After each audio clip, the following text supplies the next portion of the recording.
Proverbs 23, 6 to 8 says, "Do not eat the food of a stingy person. Do not crave his delicacies, for it's like someone who has calculated the cost in his mind. Eat and drink, he says to you, but his heart is not with you. You will vomit up the little bit you have eaten and will have wasted your pleasant words." Pleasant words like, "Oh wow, this food is nice." Pleasant words like that. You'll have wasted your pleasant words. I'm reading this passage. I'm still exploring different kinds of people.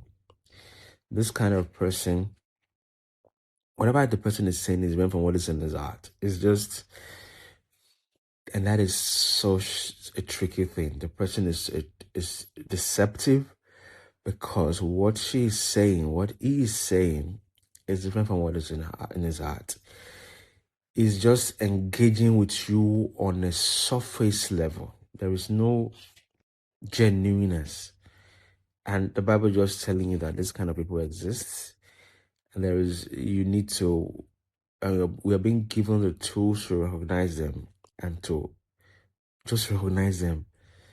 He said, "Do not eat the food of a stingy person." I'm not particularly here talking about food or somebody that is like stingy in the conventional sense, but I'm talking about people who don't have a genuineness of interaction with you.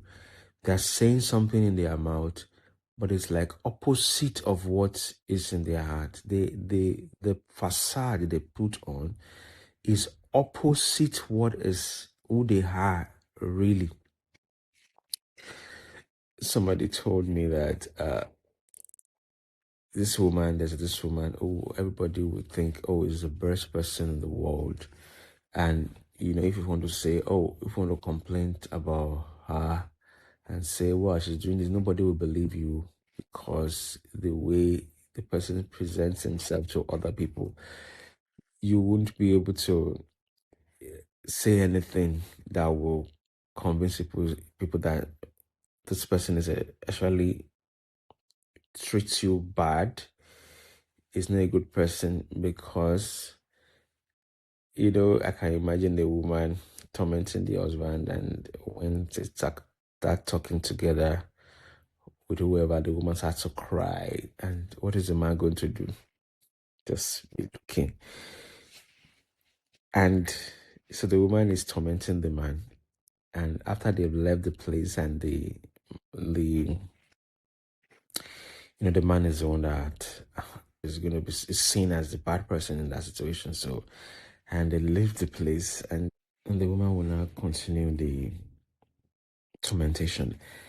I'm just trying to tell you. So, whatever concession you made is a waste of time for that kind of person, because there is no genuineness. There's no foundation of genuine interest in making things work. The person is like this stingy person. There is no give and take. It's always, I have to have my way. I have to collect. I can't give. I'm thinking I have a scarcity mindset, which already concluded that this is not going to work. So whatever intervention is just another avenue for the continuation of the torment. Now you are thinking to yourself, this is complicated, it's complex. But look at this passage now. It's complicated and complex. It said, "Do not eat the food of a stingy person," but the stingy person is not going to carry a placard and say, "I'm a stingy person."